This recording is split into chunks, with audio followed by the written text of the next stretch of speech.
This year actually marks the 30th anniversary of Icelandic embassy here in Beijing. That's right. Which is the first foreign mission in Asia. And also next year, 2026, will mark the 55th anniversary of diplomatic relations between our two countries. That's so, right. Madam President, how do you envision taking the opportunity of this milestone to further enhance the pragmatic cooperation between the two sides? I shared the story earlier that your president have visited Iceland and it left an impression on them. I think for those of us who have the honor and opportunity to visit China, it leaves an impression on us.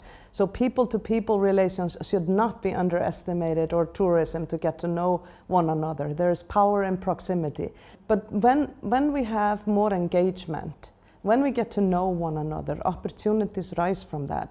We already have a company working in China called Össur. It's a leading prosthetics company in the world, so we have some experience in health tech. China is already buying quite a lot of Icelandic seafood and appreciating it, just as we appreciate Chinese food. And tourism and trade has really been growing positively since Iceland was the first European country to recognize China as a market economy and to do a free trade agreement. So I think we have opportunities to work on many levels. I think it's just important that we understand who's good at what, and I think Iceland's creative entrepreneurship is something to be taken to scale in good partnership, including with China.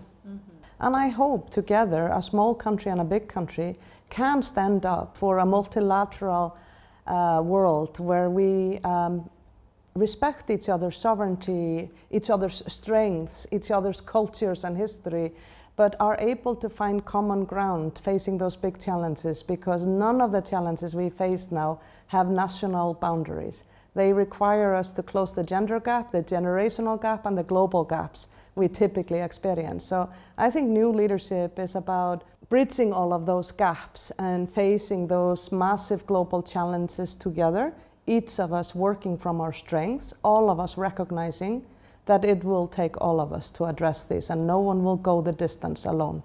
And this is also something that you exchange ideas with President Xi earlier today, because you recognize, acknowledge China's leadership very important role in addressing some of the major global challenges. Yes. I think it takes great courage at a time like this for your president to stand up and boldly say that empowering women and girls, that closing the gender gap is part of the agenda of developing China's economy and society in the right direction. So I think this matters, and I think it matters that China is an advocate for peaceful dialogue and resolution of solving our differences. And so I think China has a very important role to play. And maybe we are a little humble in these small countries in the Nordics that we have something to offer to China. But I think we always, as human beings, as organizations and as countries, have something to offer each other.